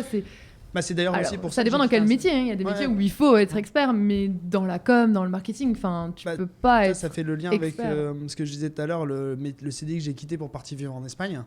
Je faisais partie d'une micro-niche de l'email marketing. Donc, c'est-à-dire qu'un métier, il n'y avait que 10 personnes en France qui le faisaient. Donc, c'est-à-dire que je devenais expert un peu à la fois de ce métier. C'était incroyable. Donc, je me disais, waouh, la chance que j'ai, on n'est que 10 en France à faire ce métier. Et en même temps, je me suis dit, oh, quelle horreur. Je veux pas être enfermé dans une case. Parce que, après, attention, hein, mon boss, il se vendait, mais hyper bien, il gagnait des sommes astronomiques tous les mois, mais moi ça m'a fait peur. Je gagnais bien ma vie et je me suis dit en fait je veux surtout pas qu'on me mette l'étiquette expert en délivrabilité, bam tu feras ça toute ta vie. Waouh, non, je veux pas faire ça. Donc ça c'est marrant. Et puis dans les métiers de la com et tout, c'est énormément de remise en question tout le temps. Tu vois, nous avec Tahiti Influence, quand on s'est lancé, on était assez bon, on est les meilleurs et tout. Non, quelques mois après, t'as des grosses mises à jour Instagram, des grosses mises à jour TikTok, faut tout repenser, faut tout refaire. T'as les influenceurs, ils changent complètement, il y en a, ils postent plus. Et en fait, si, tous les mois, tous les 2 mois, on se remet pas à jour, on est out. Tu t'es dépassé, clairement. C'est pour ça ça va tellement vite. Mon métier, tu vois, c'est de dire qu'on n'est jamais, tout ce qu'on apprend, ça m'est déjà arrivé plein de fois dans ma carrière de donner des formations, mais véridique, hein. Là je te parle de vrais sujets. Je revois ma presse la veille en me disant bon alors vas-y, faut que je sois au taquet, machin. Je revois la presse, j'arrive le jour J en formation. Alors là tu cliques sur ça, les gens me disent ah non j'ai pas ça. Bah si. Et là j'arrive derrière l'écran et tu fais wow. Formation TikTok, formation Facebook. Ah mais surtout j'ai déjà fait des formations Google Drive. Véridique, c'était en Belgique, je donnais des formations et là ils étaient 20 devant moi. Je donne cette formation, je leur projette sur l'écran, voilà ce que vous allez faire, machin. Ils me disent, on n'a pas ça du tout. Et je leur dis, mais si, je l'ai fait encore hier. Ouais. Tu vois, je vérifie ça tout m'arrive aussi, Et ça m'arrive, mais tout le temps. Ouais. Le business manager, pareil, de Facebook. Enfin, je fais des formations. Non, mais ça, pour moi, ça, c'est l'angoisse. On a fait une formation là-dessus. Ouais. Et ouais, pareil, une semaine après, il y a tout qui a changé. Et pareil, on formait nos franchisés en visio. Mais angoisse totale, genre, il avait pas les mêmes boutons. Et j'étais là, si. Attends, ok. Alors après, du coup, adaptation, flexibilité, c'est évolué pas de panique. très vite. La formation, si je reprends la formation Google Drive que je donne en Belgique, j'ai dû faire du live avec eux, en fait. Heureusement, tu connais l'outil, donc t'arrives pas sur un environnement complètement nouveau, mais c'est juste perturbant. Tu dis wow, et tu dois pas le montrer parce que comme tu es censé être le formateur, l'expert, tu peux pas dire les gars alors attendez, ça je sais pas comment on fait. Tu dis si tu fais là, tu cliques là et là t'arrives de wow, et ton cerveau est en mode réfléchis et... Wing wing. Mais c'est génial en même temps. Mais c'est rassurant, on se sent moins seul. Mais sur ça je te dis on a énormément de points communs. Vraiment. C'est vrai que c'est la difficulté de ces grosses sociétés comme Google, Facebook, etc. qui injectent énormément en R&D et donc du coup derrière pour nous petites sociétés, petites startups qui se développent doivent vite se réadapter pour proposer quelque chose de qualité à nos clients et ça c'est vrai que c'est pas évident. Je reviens sur le sujet que tu as dit tout à l'heure sur le fait d'apprendre, d'être bon en fait dans plein de petites choses et d'avoir une spécialité.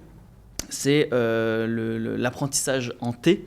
Donc du coup où tu as la barre en fait la barre du T où tu as beaucoup de connaissances spécifiques dans plein de domaines et tu as la barre du T qui va être ta spécialité, t'as là où tu es expert en fait du domaine et souvent quand tu choisis une expertise et plein de petites connaissances, pas besoin d'être bon dans tout, en fait juste de connaître la base, c'est à peu près entre 30 et 50% tu vois d'un domaine, pas besoin de tout maîtriser à 100% pour savoir utiliser un ordinateur par exemple, tu vois, t'as pas besoin de savoir le construire, tu vois. Voilà, l'essentiel c'est de maîtriser certains logiciels, certaines façons de faire et après bien sûr des raccourcis et des choses comme ça parce que ça m'est arrivé aussi régulièrement d'avoir des personnes ne sachant pas les bases, tu vois, et des fois j'étais surpris, tu vois, en mode ah mais tu connais pas ça, non ah ok. Alors que pour toi c'est un truc que tu fais tout le temps et tu dis waouh, c'est la base et c'est clair, ça arrive plein de fois aussi dans la carrière. Mais parce que c'est exactement ça sur la partie des salariés où en fait on te colle une étiquette sur le front en te disant toi, t'es gestionnaire en tel logiciel et c'est tout. En fait, tu dois pas faire autre chose. Même si t'es bon. Non. Toi, t'es ça. Tu fais pas autre chose. Et c'est ça qui est dur. Parce qu'en fait, tu dis non, mais moi je suis bon dans ça. Non. On t'a pas dit de faire ça.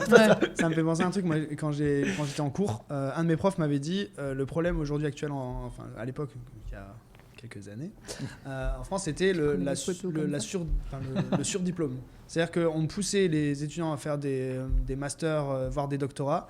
Et le problème, c'est que tu arrives en entreprise, tu disais j'ai un doctorat en marketing par exemple, et les gens ils disaient non, je te prends pas, t'es trop capé pour moi, je vais devoir te payer trop cher, etc. Et j'ai un de mes profs qui m'avait dit l'astuce pour pallier à ça, c'est de te dire tu rentres en disant j'ai une licence.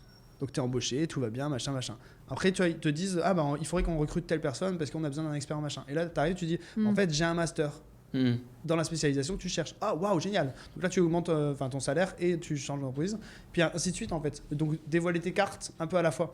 Et moi, c'est ce que je trouve génial. Malin, et moi, j'avais trouvé ça génial de faire ça. Donc je pense tu vois, je t'en parle encore aujourd'hui, c'est il y a peut-être 15 ans maintenant. Ouais. Donc tu vois, ça m'a marqué et je me suis dit, en fait, c'est pas bête de montrer au fur et à mesure ce que tu sais faire plutôt que de dire voilà tout ce que je sais faire et tiens puis ça peut paraître prétentieux aussi d'arriver je suis le meilleur, je sais tout faire c'est compliqué à dire, à se vendre en entretien, c'est l'horreur. Moi je détestais autant t'arrives parce que voilà t'as le relationnel et tout, mais moi ça m'énervait trop de devoir me vendre à quelqu'un, alors que c'est vrai qu'aujourd'hui maintenant qu'on est entrepreneur, comme tu disais, si t'as un bon marketing etc, les gens viennent automatiquement vers toi et t'as plus besoin de faire tout ce c'est clair. J'aimais pas du tout ça. Pareil. Les amis, on passe au Fast Life. Allez. C'est parti. Yes. Je te laisse l'idée. Yes. Alors du coup, je vais vous poser des questions rapides. Oui. Il y en a un de vous deux qui peut répondre en premier et l'autre qui va répondre également. Ok. Il n'y a pas de buzzer, je suis désolée. On se regarde. On va commencer par Ben et après toi, Sav, ok? Oh mon Dieu. Est-ce que vous êtes prêts? Quelle est la personne que tu admires le plus et que tu suis sur les réseaux sociaux, Ben? C'est chaud. Les questions après alors, seront que plus faciles. j'admire le plus, peut-être pas. Je suis pas beaucoup d'influenceurs sur les réseaux. Il y en a une que j'aime bien et Sav a eu la chance de la rencontrer. C'est Morgane Ours. Je sais pas si tu connais. C'est une influenceuse. À la base, c'est une influenceuse plante. Ok. Donc elle est passionnée par les plantes, etc. C'est pas du tout mon dada. J'aime bien les plantes, mais sans plus. Et en fait, après là, elle fait un peu de do it yourself. Et tu vois, tout à l'heure, on parlait des personnes devant les réseaux qui présentent leurs galères et tout. Bah là, tu vois, elle vient d'investir dans une usine où elle retape tout. Et en fait, elle partage toutes ses galères. Bichette, elle en a eu beaucoup. Mais en fait, je la suis tellement, j'ai l'impression que c'est ma copine, tu vois. Là, récemment, elle a perdu son chat. Son chat est mort. En plus, c'était un chat sans poil, il était trop beau. Bref, et je dis à ça, mais limite, je suis triste. J'ai l'impression d'avoir perdu mon chat alors que je la connais même pas. C'est ouf, mais ça, c'est la force. Et du coup, c'est vraiment le matin, quand je check mes stories, j'aime bien regarder ce qu'elle fait. Et toi, ça? Alors moi, vous l'avez compris, je l'ai déjà dit, mais mon père, moi, c'est vraiment une personne que j'admire beaucoup, mais malheureusement, il n'est pas sur les réseaux, il est sur Facebook, mais... Dommage, on ne pourra pas le follow. Mais voilà, non... Très bien un compte. Soit son community manager. Je vais le laisser faire, il fait très bien ça sur Facebook, vous pouvez le suivre sur Facebook. Avec plaisir. Non, et sinon, sur les réseaux, moi, qui j'aime suivre, je dirais Alex Viseo, qui est à la base un influenceur voyage et qui maintenant s'est reconverti dans le coaching marketing digital et le coaching, va pousser les gens dans leur retranchement, etc. Donc, je me retrouve un peu en lui. Très inspirant. Ouais, très inspirant. Et ses vidéos sont très quali. J'aime bien. Il y en a plein d'autres, mais c'est vrai que c'est dur de choisir qu'un seul. J'en ai choisi 2, mais j'ai triché. Est-ce que tu écoutes des podcasts, Ben? Non, pas trop. Très peu, ouais, très peu. Très peu. Ouais, en fait, moi, si tu veux, je sais qu'il y a beaucoup de gens qui me disent j'adore écouter des podcasts quand je travaille. Comme ça, je le mets. Et moi, je suis du genre plutôt je mets mes écouteurs quand je travaille, mais sans bruit, sans son. C'est-à-dire que même sans couper le son, c'est-à-dire que moi, mais juste le fait de mettre des oreillettes dans mes oreilles, ça me permet de me dire ok, là, tu dois être focus. Donc, les podcasts, pour travailler, c'est compliqué. Ouais, moi, j'arrive pas. En fait, moi, je vis les choses à fond, à 100%. Et donc, un podcast, si je dois écouter un podcast, je vais l'écouter pendant 1 heure. Je vais être comme ça, je vais juste écouter. Donc, c'est vrai que c'est le seul format que j'évite d'écouter moi, perso. Je préfère limite regarder une vidéo, un podcast vidéo. Je préfère parce que je sais que mes deux sens, la vue, qui est pour moi un des sens les plus importants me concernant, et l'ouïe, vont être focus tous les deux, mais ça va me permettre de prendre mon temps. Bon bah tant mieux, tu pourras regarder ce podcast Exactement. parce qu'il sera en Exactement. vidéo aussi. Ouais, c'est pour ça que je suis plus à l'aise avec le podcast vidéo que le podcast audio. Est-ce que vous préférez plutôt soirée bringue ou soirée romantique? Alors moi je vais dire, en vrai je vais dire soirée romantique, Oh. mais tu vois hier après de temps en temps ça me dérange pas de faire une grosse soirée bringue. Alors que moi, c'est clairement soirée bringue. Ah, Non, mais pour ça, c'est génial. Moi, je suis du genre à vouloir tout le temps voir des gens, à bouger, etc. Lui, il est toujours plus côté plan, enfin pas plan-plan, mais Un peu casanier. ouais, un peu casanier. C'est Ok. pour ça que ça va être drôle les questions, je pense. Plutôt travailler le matin ou le soir? Le matin. Matin fois 1000. Ouais. Matin fois 1000. Votre âge, du coup, vous l'avez déjà dit, je crois, Ouais, 37 tous les deux. 37 tous les deux. Ah, vous êtes de la même année. Non, il est beaucoup plus vieux que moi, Ben. Il a 6 mois, J'ai bientôt 38 ans. il a 6 mois de plus que moi. Vous avez le même âge, enfin, bah, du coup, Ouais. non, parce que. 86. Ah, si. Bah, les meilleurs. Ah, quoi. bah, purée, Ça. c'est fou, mais il y a vraiment Non, trop de mais- points en commun là. Est-ce que votre situation professionnelle actuelle aurait été différente si vous étiez célibataire? C'est sûr. C'est sûr et certain. Parce que déjà, j'aurais pas eu l'audace de me lancer. Et ça, tu vois, c'est grâce à ça, tu vois. C'est vraiment. Depuis qu'on est ensemble, il le sait de toute façon, c'est lui qui me pousse vers le haut. Donc, Moi, je pense que j'aurais fait le même type de schéma de vie, mais j'aurais peut-être mis beaucoup plus de temps à le faire. Parce que justement, cette pression familiale de dire non, t'es dans un CDI, tu restes dans un CDI et c'est très bien pour toi. Tu fais tous les jours métro, boulot, dodo. Et j'aurais peut-être fait, mais Différemment. différemment. Mais toi, je pense que Ben, il le sait, enfin, il s'en rend pas compte non plus, mais lui aussi, il m'a permis de me dire, ok, tu vois, si on prend un risque, on prend à deux. Tu vois, ça reste un risque à prendre quand tu te lances dans l'entrepreneuriat. Café ou thé? chocolat chaud. Café. Mais moi, je suis un enfant, tu vois. Et pays coco ou pain au chocolat? Pas un chocolat. Ah, moi, paye coco. Ah, ouais, moi aussi j'aime beaucoup. Alors, question très difficile, attention. Si on te proposait de doubler tes revenus et de te les assurer, si tu revenais habiter sur Paris, tu dirais oui ou non? Hors de quest. Non, never. Plutôt paddle ou surf? Paddle. Pareil, paddle. La paddle pour Il y a paddle pour s'aimer. le joli Pas visuel. mal. Il faudra le noter celui-là. Ah, Il est déjà, il il est déjà. Bah oui. Pour l'anecdote, on voulait sortir un jeu de mots Pour la Saint-Valentin. Saint-Valentin, et à la base, le vrai jeu de mots, c'était il y a paddle pour l'apéro.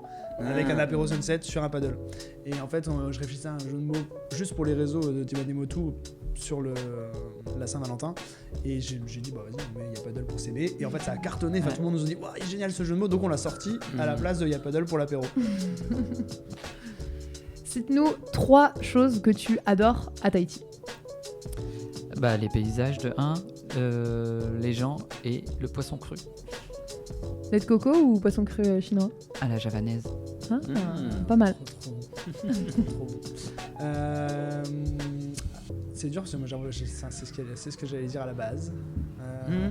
Moi, je vais dire le sourire, le rire communicatif qui est ici oui. du Polynésien. Quand t'as envie de rire, le sourire aussi est facile. La beauté des lagons, ça forcément. Et un troisième, c'est dur parce qu'il y a tellement de choses que j'aime en Polynésie. Le tutoiement. Ah ouais, Voilà, ouais. j'ai décidé, le tutoiement. C'est vrai. Je trouve que ça fait tomber toutes les frontières. Et puis, il n'y a pas de. Ce que j'adore ici, c'est que le tutoiement n'est pas égal à l'irrespect. Ouais, complètement. Exactement. En France, tu tutoies quelqu'un, les gens ils te regardent en mode tu me prends de haut, alors qu'en vrai, pas du tout. J'ai l'impression que tu as mon âge, je te tutoie et pour moi c'est ok, mais apparemment pas pour toi. Donc, alors qu'ici, tu tutoies ton médecin, tu tutoies ton avocat, tu tutoies tes potes, enfin tout. C'est ce que j'apprécie aussi beaucoup. Ah ouais. Quand j'étais en France, je travaillais dans des sociétés de sport et parce qu'il y avait le tutoiement. Entre le PDG ou le stagiaire, peu importe, en fait on se tutoyait tous. Et ça c'était vraiment fort pour moi aussi. Donc c'est quelque chose que j'apprécie beaucoup ici. Au moins, je vais vous poser 4 questions de mon côté. Vous êtes prêts? Je récupère le micro. Si tu pouvais dîner avec une célébrité, laquelle ça serait?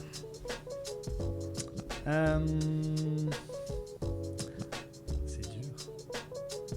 Alors moi c'est pas une célébrité, c'est plus une personne publique, ce serait Bruno Maltor. Ok. Ouais.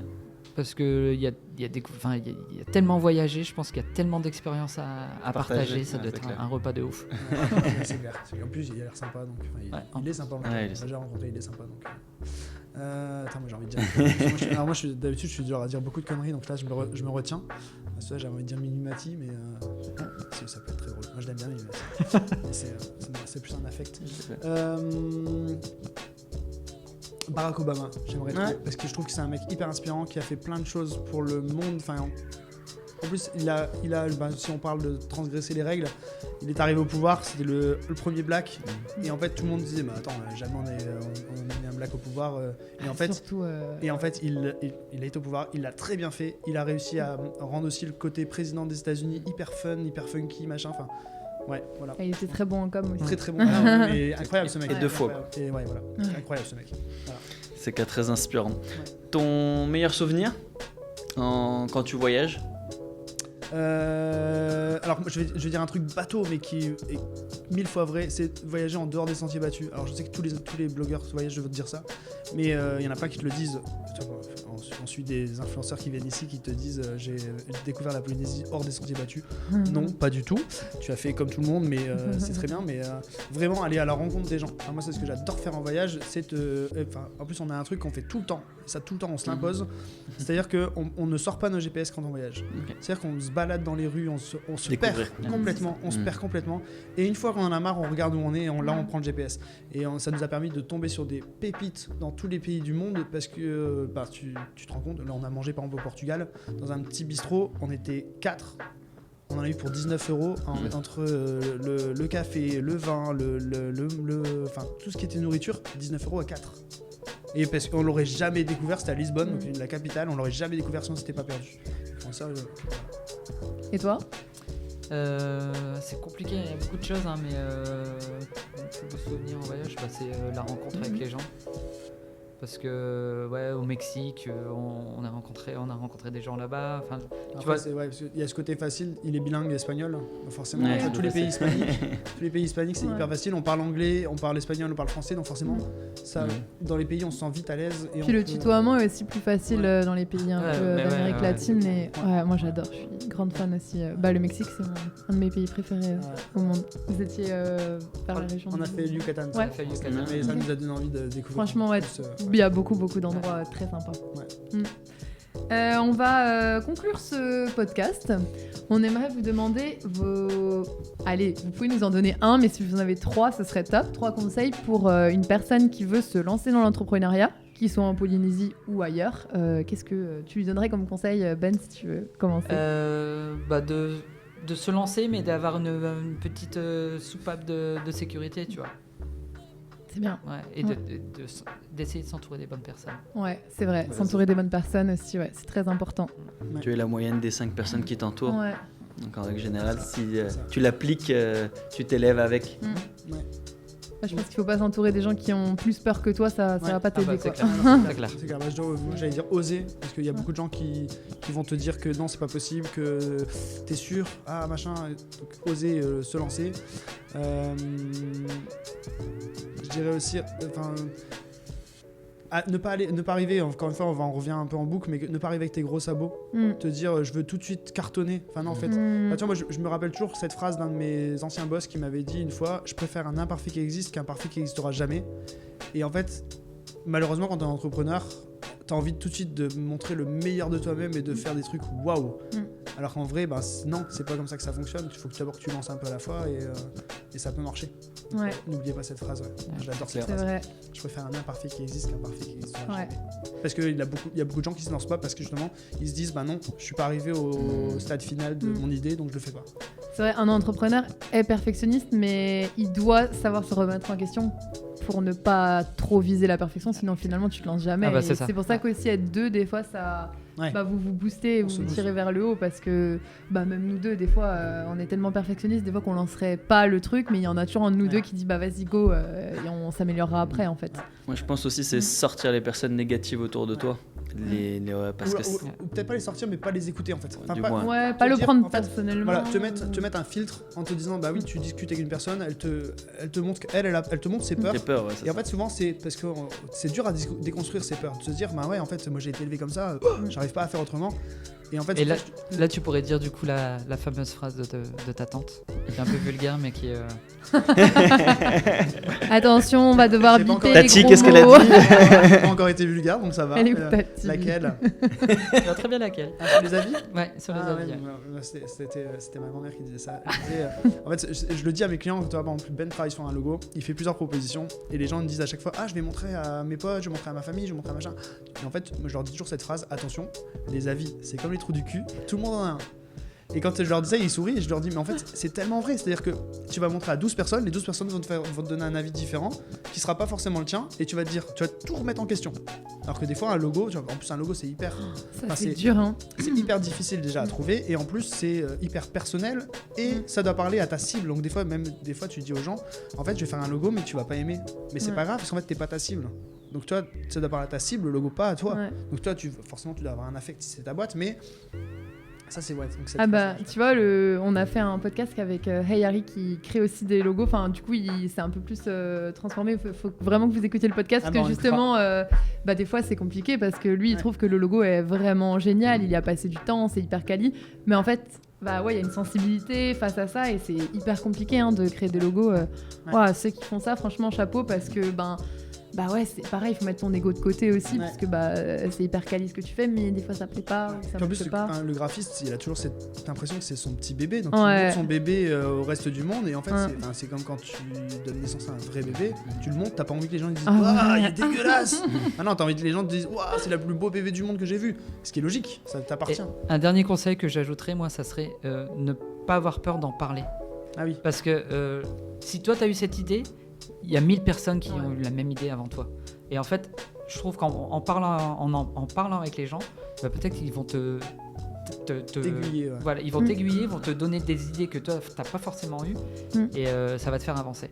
Et ça c'est très drôle parce que les entrepreneurs en général ils ont peur de parler de leur. T'as peur de te faire voler l'idée. Mais moi aussi j'étais carrément comme ça et tu m'as grave débloqué là-dessus. Il n'y a pas que des gens qui vont te tirer vers le bas en fait. C'est le processus pour moi. C'est créer l'aventure en fait. C'est ça qui va faire la différence parce qu'il y en a ils sont là, non je vais pas le dire, je vais pas en parler. Mais en fait ça sert à rien. On le fait et tu vas voir c'est le meilleur qui aura mis en place toutes les stratégies pour arriver, c'est celui qui va réussir. Ce que disait Ben, il y a 1000 personnes qui ont eu déjà cette idée, donc t'as rien inventé, même si tu penses que t'as la meilleure idée du monde.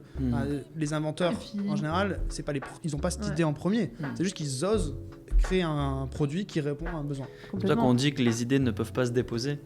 Donc du coup, c'est parce qu'en fait, c'est ok, une idée c'est bien, mais un business c'est encore autre chose. Bien sûr, le faire, le développer.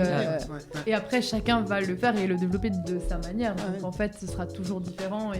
Et comme tu disais aussi au tout début, c'est aussi ta personnalité qui rentre en jeu et de comment tu vas le vendre. Donc, dis-moi des mots tout. On n'a pas inventé un concept. C'est-à-dire que des jeux de mots accolés à des illustrations, il y en a plein qui en font et dans plein de pays. Enfin, toi, on est originaire du Nord, il y a le Galodrome qui existe. C'est une marque qui fait des jeux de mots en ch'ti et ch'ti français qui mettent avec des illustrations. Donc on n'a pas inventé le concept.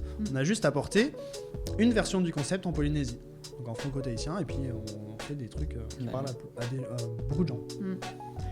Les amis, j'aimerais vraiment passer encore bien plus de temps avec vous, mais là, il va falloir qu'on conclue.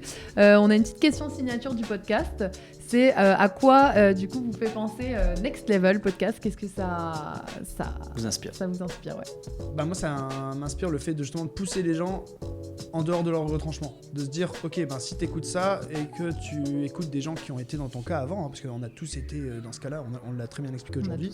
De se dire, oui, on est issu d'une famille qui nous a dit faut un CDI, et en fait, de déconstruire toutes tes pensées qu'on t'a donné, qu'on t'a inculqué direct, c'est le plus compliqué. Donc c'est pour ça que ce genre de podcast, écouter des gens qui ont été dans ton cas et qui ont réussi à se dépasser pour créer des choses, ça peut être que bénéfique. C'est clair. Puis si ça peut inspirer des gens et qui n'osent pas se lancer, peut-être qu'en Voilà. en écoutant Même ça, ils vont voilà. vouloir ils vont oser. Je pense que même si on en arrive à faire passer le pas à une personne, on est déjà hyper content. Ouais. Donc, C'est clair. Ouais, bah je pense qu'on pense pareil et on a vraiment le même mindset. Merci beaucoup en tout cas à tous les deux.